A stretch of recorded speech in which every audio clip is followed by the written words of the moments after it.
Found family and churches. Welcome back to JessTalks, the part of the show where I come out and talk.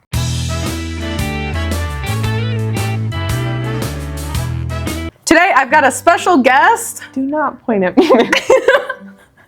I'm not here, and the voice in the back to tell you you're wrong. That's unfortunate because I was actually going to have you do a good chunk of the talking for this. Yeah, she's quitting the show. I'm taking over. This is my introduction as the new host. No, because this is something that you pitched, came up with, and I had like to stop 3 years ago before you even had the show. But yes. I'm glad it took you 3 years to decide that I was right. Closer to only a couple months. But yes, it took me, it was a cool idea. I did legitimately have to stop and think about it. But this is originally something that I don't want to say came up with, because that's not quite what it is, but this is originally something that, can you please introduce yourself? I don't care. I'm the nuisance. Just put that. Dare you to spell it correctly. I'm going to Google it. Oh my God. Google it. Just Google it. Is that what we're calling her now, Google? Anyways. Okay, well, I am the sister. The sister. Okay, there we go. You don't need to know my name. All right. I'll introduce you as the sister when because I can put it. Because she has none other. I'm her one and only sister. Well, that's unfortunate because I plan to have at least one other sister on here at some point. But introduce it yourself. Anyways. Fine. Can I plug my new channel that it doesn't have anything on it? Yes. Which means I don't want to plug it. Oh. Okay. Well Fine. then. As a writer, just. As a writer. As a writer. As a writer, and I'll make sure to put it in the description if you want me to. Okay, now I actually have to upload stuff to it. Well, no, or not. If you don't want me to, I won't. I just hit the mic. I'm so sorry.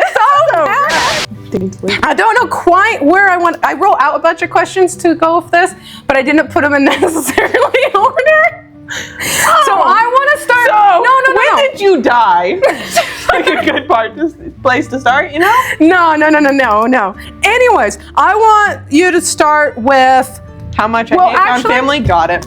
Well, kind of, yes. I want you to take us back. Take me back. When you we're doing therapy now instead of The View, which I guess is better. Oh, this is great. Because originally, for a while there, you were not I was anti-Found Family, you can say it. Okay. I hate Found Family. Worst trope ever to be invented. It's lazy writing at best. There you go. Lack of thought process most of the time.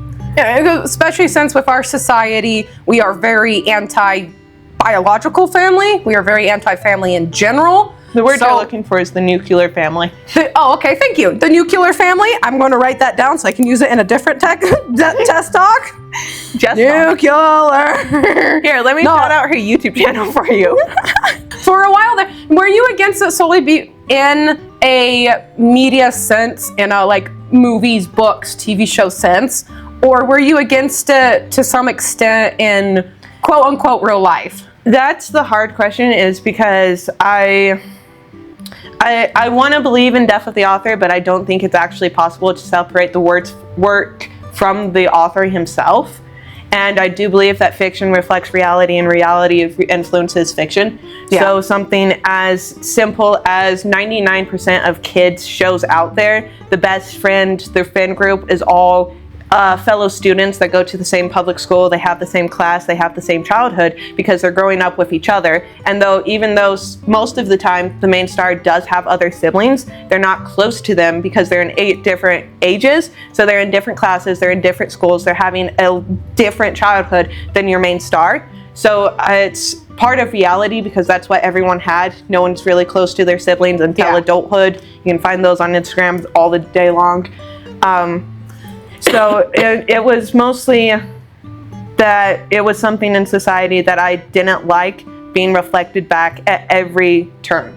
Everywhere I went, it was always Found Family. It was always your fellow students, and it wasn't my reality, and I disliked that. You put parents in there too, because more often than not, the parents were the stupid, dumb ones. If they even showed up. If they even showed up, they don't understand you. Yeah. And if you are going to have a adult role model, most of the time it would be a teacher or the crazy person who runs the store that you always visit, because that person usually ends up being a mentor too.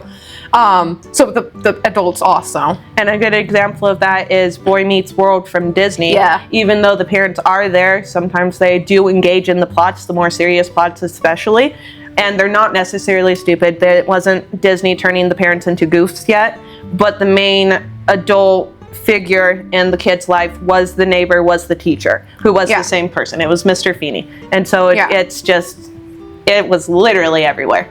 It being a reflection, society being a reflection of media, and then media being a reflection of society. Yeah. The more you see it on screen, the more normal it becomes, and the more it actually becomes reality. Yeah. Yeah. So that was your opinion for a little bit there. I don't know how long for sure, but I know a couple years it was your opinion. And then only in the last, I thought this new revelation was only in the last year or so. Pretty much. It's the brick wall I hit was really the Sonic the Hedgehog movie 2. That was a really hard one, and then I've been thinking about it for a while, and the conversation you're thinking about was when I really connected it in my head of what I was going for. Yeah. Because again... So, and Sonic the Hedgehog 2...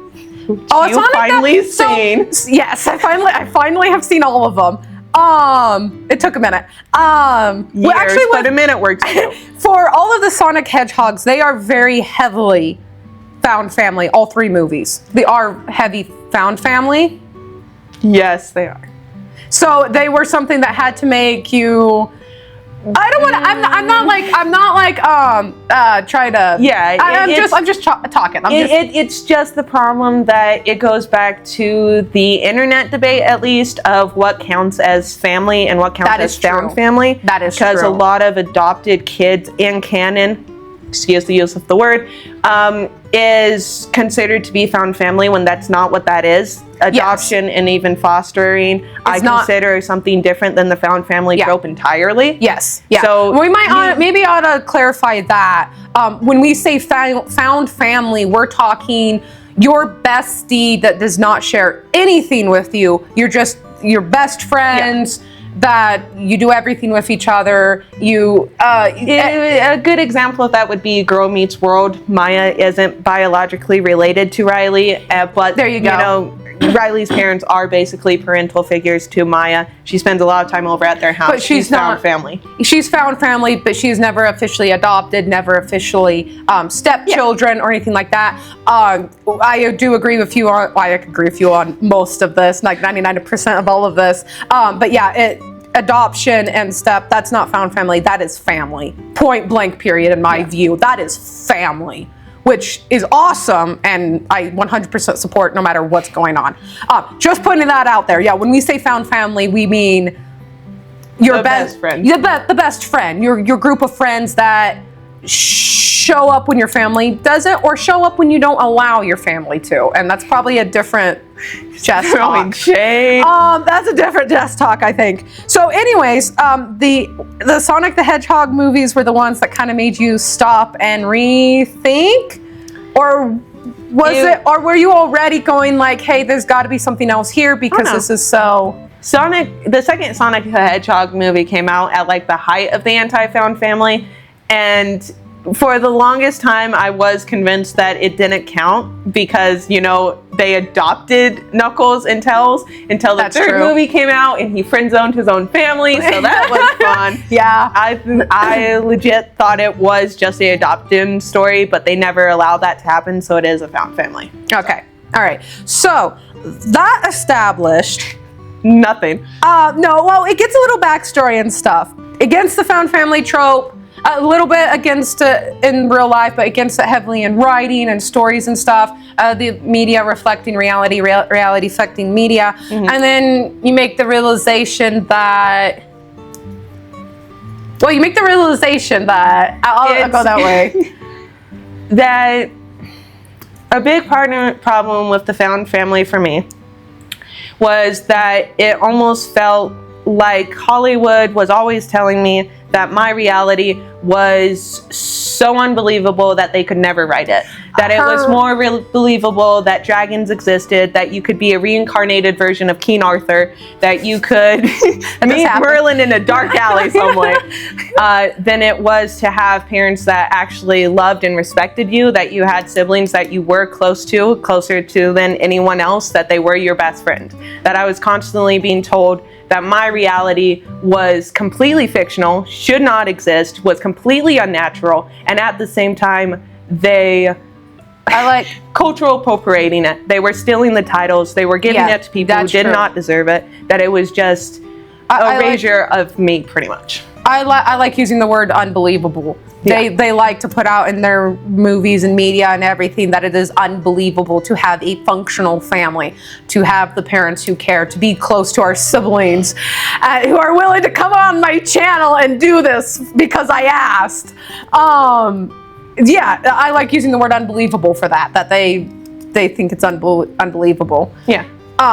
So you disliked that. So that was your bigger issue. That was the big problem, because something like Voltron, Age of Ultron, the Netflix show, where the animated one? Yeah. Okay. Where they spend more screen time on together than the Fellowship of the Ring does in the edition cut, the extended version, and at the end of like the 5th season, you have one of your main characters turning around and going, "Why are we doing this? We don't even like each other," but still throwing around the title, "I'm as close as him as a brother." It was that kind of stuff that really turned me against the found family, because they weren't siblings, they weren't family, they weren't even friends. There was a lot of shows during that time period that were doing that a lot. You guys are just going to have to go Google and, well, I don't recommend you watch some of these, but you're going to have to go watch some of these to get an idea. But I was thinking, a lot of the CWs that we watched when we were teenagers, a lot of the same thing. That we don't like each other, but we're close as brothers and stuff. And come on, Diggle and Oliver, they fought all the time. Green Arrow, for the record, they fought all the time, but they were brothers, but they fought all the time, and it was like really confusing sometimes. Yeah, but that's the example that I'm willing to go with. It makes sense for them to believe that they are brothers, especially when considered Diggle's own biological brother. But I don't think I ever watched that season, come to think of it. It was something, it was always that kind of stuff. It was, you had the 3rd act breakup, and then you had them get together, sit down and go, "Okay, we're family," and then fade to black, and you weren't convinced they were going to be friends the next month, much less spend the rest of their life together. I actually think him and Flash might be a better example. Green Arrow and Flash. Yeah. Because they never quote unquote liked working with each other, but they always worked with each other. And those were the better episodes anyways, let's be honest here. Still not really the point. The point I was trying to get at, actually. I've lost the thread of the plot. I have lost the thread of the plot. Okay, so Hollywood go around saying that what we grew up with, what we have, unbelievable, unrealistic. Not Age of Ultron, that's the Marvel movie. Yeah, Voltron. Yeah, you're Galaxy Defenders. I'm sorry, I got the wrong subtitle. Oh, okay, Voltron. So the point is Voltron. You know what we were talking about. Yeah. They're the ones that put you against it. But the realization you having that it being a counterfeit. Thank you. A counterfeit. Yeah. Our dad, I don't know if he got it, but where he got it from, or if he came up with it or whatever, but that's where I got it from, was that he views the world basically in reals and counterfeits. There is the reality that God has designed, that God has created, that God influences, and then Satan comes in and he makes a poor copy of it. No one's out here counterfeiting a $7 bill. They counterfeit a $2 bill. Or a $1 or a $10. They counterfeit what is real, because if they counterfeit something that isn't real, no one's going to buy it. No one's going to give in to that temptation because it's so fake and out there. Yeah, which is where you can either find atheist messaging in everything you watch, or you can find Christian messaging in everything you watch, because one is the real story and the other one's the counterfeit of it. Right. So we were having a conversation in the car. I don't remember why. I don't either. We were driving. We do that all the time. We were driving and we were talking about it, and I came to the realization that Was it in that conversation that you had the realization? Pretty much, yeah. I said it. I thought you had it a little bit before. Okay, I'm glad to know I'm not the only one that does that. But anyways, it wouldn't bother me as much if one of my siblings had a best friend, a really close relationship, and said, this is my sister in Christ, this is my brother in Christ, than just saying, this is my sister, this is my brother. And that was the realization that the found family trope is a counterfeit for the church. That I wouldn't mind if it was a Christian friend, that this was someone that you walked through faith and the hardships with. And it just because you didn't share blood didn't mean that you weren't as connected to them as you were with me, that it was something different but just as powerful. And I wouldn't mind them taking the title of sisterhood from me and giving it to that person because that's what they were. That the church, that found family has taken over the church family. And I do want to put, I don't know now or later, but I do want to put in there that just because you do have a church family, you do have that sister in Christ, that brother in Christ, or a handful of them. Or even parents in Christ, because I believe in that one too. Yes. Well, only because our grandparents were very much so that to a ton of people. Yeah. That they're just as important as your actual family. Yeah. They both play a very different part in your life, and both are very important, very valuable, and I think both should be sought out and seeked. Would a good example be that you have a right hand and you have a left hand? You have a biological family and you have the church family, not found family. The church family, which being found family being a counterfeit of. Yeah. The church family. Yeah. Of the church family. Thank you. I lost the thread of the plot again. But yeah, it's not a bad thing to be super close to someone outside of your family, or to have someone that you view as part of your family, even if they're not blood or adopted or anything like that. Because people need people, and that might be what I end up titling this one. I have not decided what the title for this one is. To the Kane song in the background. Yeah, basically. But it's true. People need people. You need your family. You need your siblings, your mom, your dad, your grandparents, aunts, uncles. I'll even go as far as the cousins, second cousins. Oh, not the cousins. Well, I meant to say that before I said aunt and uncles too. But you need your family, but you also need people outside of your immediate circle. And not to get real personal, but we've learned this, or at least I have in the last few years, how important it is to have someone.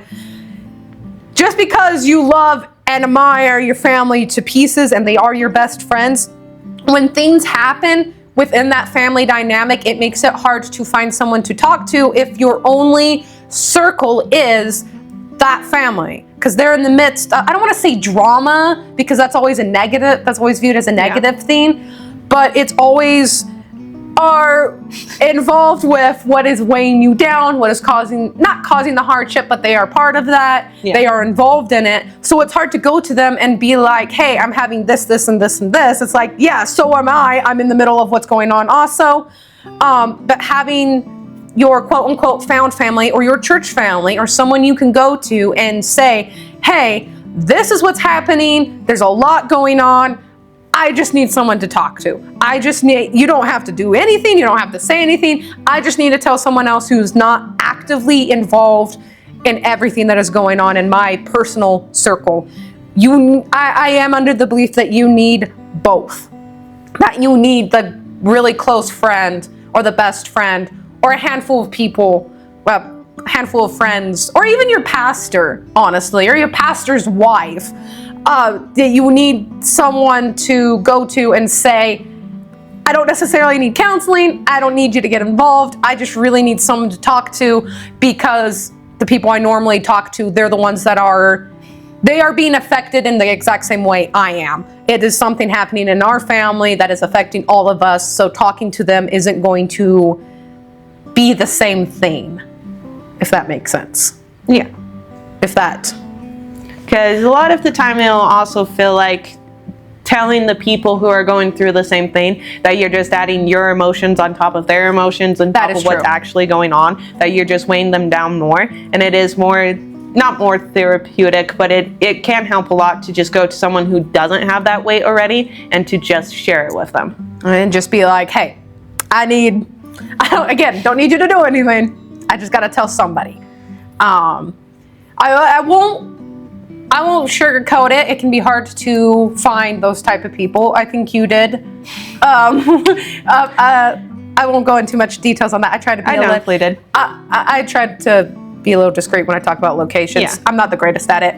But the point is that I had a job at a summer camp, and a lot of those people there means a lot to me now. Yeah, because it was in the middle of everything that was going on.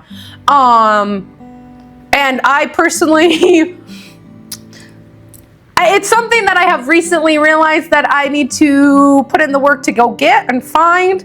I've got 1-2 people that, actually that's not fair. At my work, I did have a couple people there that they didn't know the whole story, but they did know some of the bigger points, and their support at work did play a really big part. They never knew the real big details, but they did know the biggest important details of everything that was happening. They were even part of it for some of my personal experience in the last 2.5 years, almost 3 years now. Yeah. So I can't say that I didn't, but I can say that it's something that I am lacking on. That I have been neglecting my church family or found family. But in my defense, it's because I've been trying to put a lot of effort into my biological family, because I was lacking on that part too, in my opinion. You might disagree. My family might disagree, but it is something I was lacking on. So I've been putting a lot of focus on that. And now I'm at the realization that I need to start putting focus on the other half as well. So I won't say that it's easy. I won't say that it's, you might find yourself in trouble and not have someone outside of your immediate circle to go talk to. But I do think it's important that you do find someone. Is this where we go deeper into it? Depends how deep. If I end up disliking it, I'll just cut it out. Fair enough. You actually have to put work and effort into your relationships. Yes. Just because they're biologically related, just because it's not romantic, doesn't mean that you get a free pass. Yes. You have to put work and effort into it. You have to, depending on your love language. If your love language is quality time and you never spend quality time with your church family or with your real family, then, real family. Biological family. No, real family. Okay, real family. All right, we can go with that. Then those relationships are going to get weaker and weaker. Yes. It's something like 40 hours a week for 40 years, then you'll become a professional at something. I want to say it's like 66,000 hours or something like that. Something like that, yeah. And they have recently found out that you need to put about the same amount of effort into a relationship to keep it going. That after like 40 hours of talking to someone, you will actually develop a deep bond with them. And if you never do that with anyone ever, and even if you did it once upon a time and then you just realize you're drifting away, it's probably because you haven't been putting time and effort into it. Everything is work. Everything deserves your attention. You just have to find a balance between all of it. Sorry about that. I want to say, in correlation to that, I agree with that 100%. But you do have to, we're just going to go into full therapist mode. She's got the notebook. I just need to refine a little bit. Sometimes, when it comes to relationship, it may be drifting because you're not putting in the work, but it also may be drifting because they're not putting into the work. Yeah, but at which point you realize that you sit down and you have a conversation with them, which is a big problem with our society, is that everything is replaceable now. From your significant other to your best friend to your family. That is when your shoes break, you don't go and get them sold like you used to. You go and you buy a new pair. When your jewelry breaks, that recently. Grandfather. Was it grandfather? Yeah. Oh, that's okay. I was like, that sounds familiar. I must have watched the same video. No, it was grandfather who said that. Okay, that makes sense. Okay, keep going. We have a lot of the same sources. Yeah, when your necklace breaks, you don't get it fixed. You go and you buy a copy of it, basically at basis. So everything in our society is replaceable. The moment someone does something, even the slight against you that you do not like, you just cut them out of your family. You label them toxic, you blast them on the internet, or you just block them, mute them, and call it a day. There's no work or effort put into it, much less communication. I 100% agree. I was just trying to drive at that. Sometimes it is best if you do walk away, depending on what's going on. Obviously, take this all with not a grain of salt, but take all of this with, we're talking in a overall umbrella. She's doing millennial talk. I got to. Sometimes the right answer is to cut the person out of your life, or to let that friendship go, or something along that line. Sorry. But I do think it is a last resort. It's a last resort. It should not be the first thing you think of. It should not be the first thing you do. Because sometimes all you have to do is sit down with the person and go, hey, I know you didn't mean to, but you hurt me. Yeah. You did this. That was the group chat. So sometimes, and they'll go, oh, you're right, I didn't mean to do that. And then you start working forwards. Sometimes though, they will go and say, yeah, and then that's when you start going, oh, okay, maybe we should, rethink this. Yeah, and then there are definitely times where you do need to let someone go, that you do need to cut them out of their life, where divorce is the answer. Put that on your YouTube channel. Probably should cut that one out. But it's just... But it should be a last resort. It should be... You gotta put the work into it first. But if you put the work into it and they're not doing anything, then... Yes, but so many people don't put the work into it. They don't go out and seek out a church family. They don't go and try to make amends with their family, and they're miserable for it. I hate to say it, but they are. What we're trying to we went down. Here. What? Don't let me into this. I'll give my approval afterwards. Very sidetracked, and it does not surprise me that we did. This is going to be a very long Jess talk. Does not surprise me in whatsoever that happened. I think that trying to get back on track, except I think we've said just about everything we wanted to say. The main point I wanted to get at was that people need people, and that means you need your family and you need your church family. You need both. And that found family is a counterfeit of the church family. Remember that, because I am going to be using that in future Jess Talks, the counterfeit analogy. Analogy? Yeah, analogy. Because I think it is so true for so many things. So remember that analogy. It's important. It's homework. Take notes. It's homework. Take notes for that one. I actually think we also covered everything that I wrote also, because I wanted you to explain all of it, the connection between that and the church, and then I wanted to go into detail that we need family, and then we need church family. I dislike the use of toxic in society, because 9 times out of 10, it's excusing the fact that you don't want to sit down and talk with someone, that they give you bad feelings.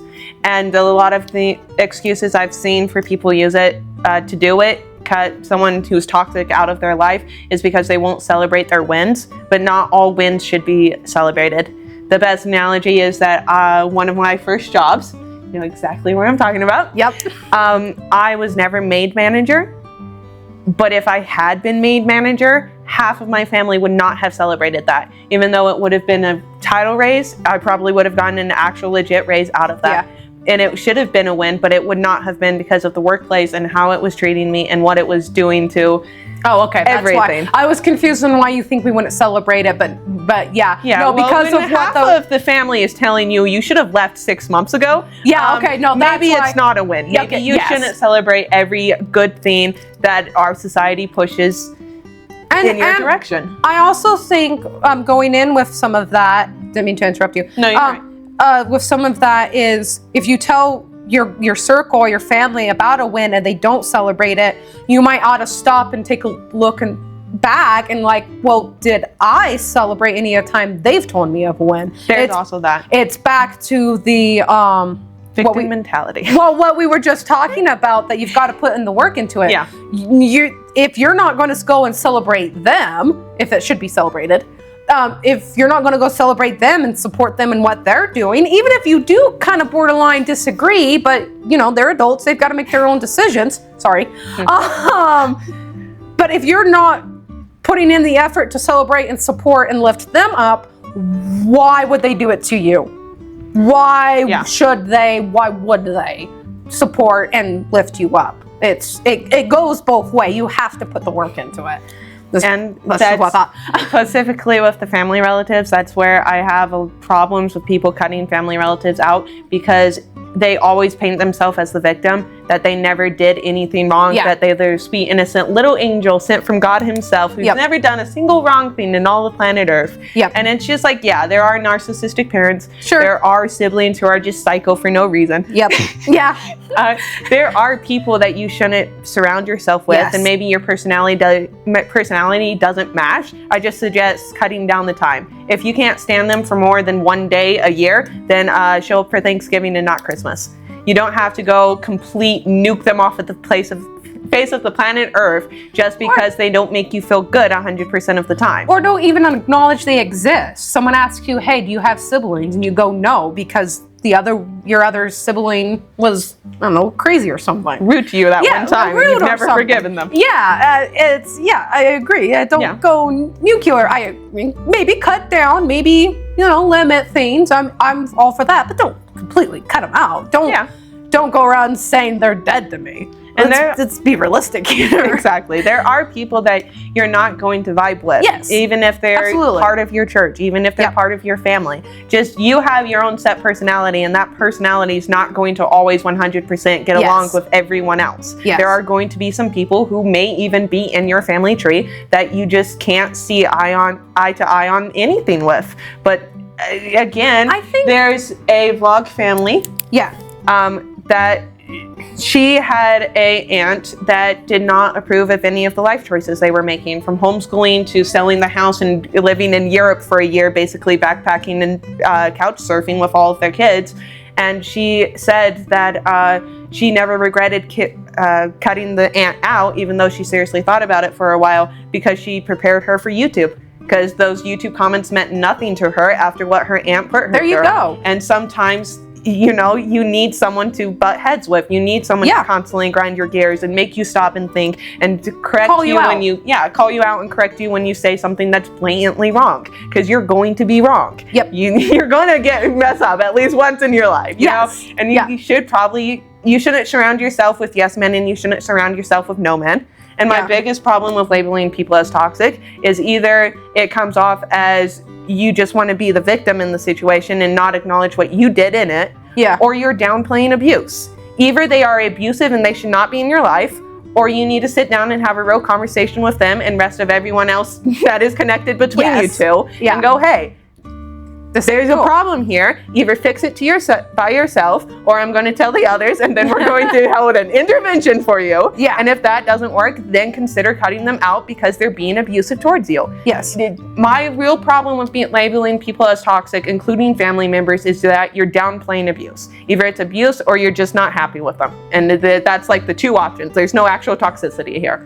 I got two notes from that. We're just going to keep going and back and forth here. I think with that is respecting them. You don't have to like someone. You don't have to get along with someone. But I do think you should respect them. For that aunt, for that YouTuber. On and on about, hey, you shouldn't be doing this, and that. And it's like, I hear you, and I'm going to respect you. I'm not going to talk bad about you behind your back. I'm not going to drag you down when I'm talking to family. I'm not going to insult you in front of my children. Having just that small level of respect there, huge, and I think you should do. Even if you disagree, even if you cut them out and you only, not cut them out, but you distance yourself and you only talk to them on Thanksgiving, that's it, nothing else. Still have that level of respect for them, because they're still a person, they're still a human being. And then on the other side, you saying that with it prepared her for YouTube, I think that's something, not YouTube, but I do think that is something that a lot of people don't think about also, that if something happens to you in one season of life, I just realized why I don't like something. It clicked. We'll never know. I may explain, no, because it'll probably end up being a video. Just because you have someone in one season of your life that is a problem person, you can't get along with them, ... It's probably a good thing that person's there. Because either two things: one, they're preparing you for something down the road, or you need to be yelled at. Sometimes you need to be called out. Sometimes you're not right. Yeah. And then this goes for Christians too, for the record. It goes for Christians too. Sometimes you mess up. We're still humans. You can be in the wrong, and sometimes you need the person who you clash hard with to be there because they make you stop and really think about what you believe, really think about what you're doing. And sometimes, even if you disagree with that person, they can still be right and you can still be part of the problem or is the problem. They call you out on it. I think that is a very important thing to acknowledge in relationships and friendships. The real thing is to sit down and think about the people in your life and think if they're drawing you closer to God in any way, shape, or form. Yeah. Because you can't ask for strength and then expect God not to send you to the gym. Yes, that is true. That's, as that one lady, that's true.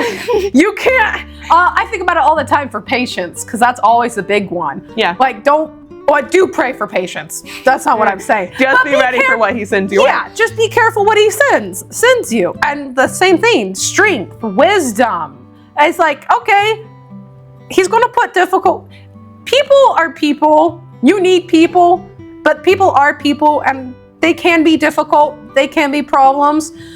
But more often than not, it's a good thing, I guess, is what I'm trying to say. Because you need the different worldviews. You need the different perspective. You need the different thought processes. Says. Yeah. There's just sometimes that you really do need 10 people to look at the same problem and give you 10 different answers. Yes. Yeah. Or just have 10 different people look at the same problem and give you the same answer and realize that you were an idiot for not listening to the first person. It both happens. Both very much so happen. Also, one more point, that kicking one family member out of your family makes it really hard for everyone else involved. Because how are you supposed to celebrate Thanksgiving if you know aunt disowned uncle, but everyone else is chill with uncle, but everyone's also chill with aunt, but aunt can't get along with uncle, and you can't have them at the same Thanksgiving table, and you can't have them at the same Christmas party, and you can't have them at the same birthday party. And what are the cousins going to do when they grow up and realize that they aren't actually a big family feud and they don't hate each other? Their parents just gonna get over it. Yep. That starts a whole another line of thinking. Yeah, because that's another thing with thinking about things before you cut people out. It's not about you. You have to stop and think about everybody involved. And if it ends up being the best thing, then still go ahead and do it, especially if there is abuse involved. Yeah. But yeah, it does affect everybody involved. Everyone is affected, just point blank period. So really think about it, and just know it's not always about you. And it is not all about you. And pray for them. Pray for them. Pray for the people that are in your life. Do it now.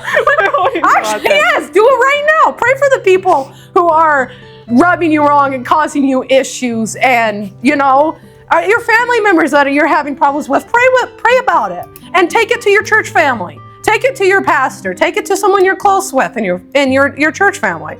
Or vice versa. If this is a church family that you're having problems, take it to your family. Yeah, I think the biggest takeaway for any of this is people need people, and you have to put the work into it. You need family. You need church family. You need people to strengthen and uphold you, and you have to turn around and strengthen and uphold the people in your life. It goes both ways. You need the people, and you have to put the work into it. Whatever that might be, whatever that might view is, you've got to do it. Yeah. So that's the end of our therapy session. Thank you for coming. Thanks for coming. Odds are good that I will have the sister back. The one and only. Still not the one and only, because I have another sister. Actually, no, that's not right. Yeah. What about this saying you don't have other siblings when you do? No, because I was thinking, I know I want Jane on at some point. Yeah. But I wouldn't mind getting Joy on at some point too, and talking books. I totally forgot about that. That's why that was written. I would love to. I'll have all three of you. All of you. That's not true. So this is, odds are good I will have more guests on this show, and I hope so, because this was actually so much more fun than doing these by myself, which I'm not surprised by. I thank you if you sat through this whole thing. I do appreciate you sitting through. Cancel her. Cancel her and don't cancel me, okay? This was her fault. I was reading the script the entire time. She made me say this. It's like the teleprompts. You put down the money on the teleprompt just to get me canceled. I knew it. I knew it. There's no teleprompt. That you know of. If I did step on any of your toes, if we stepped on any of your toes, just know that we're actually aiming for the heart. At least I was. I don't know about her. No, I just like chaos, actually. That's what it is. I do appreciate you sitting through and watching the whole thing. If you've got any comments, any opinions, any views on this, I would love to put them in the comments. Dread it. I would love to hear other people's opinions and views on all of this. I like reading the comments that I get on these Jess Talk videos. It's just going to be hate mail from me personally. I'm going to cyberbully you. And give us a like. Subscribe if you want to see more. I'm not Let me know if you want to see more. Don't do that.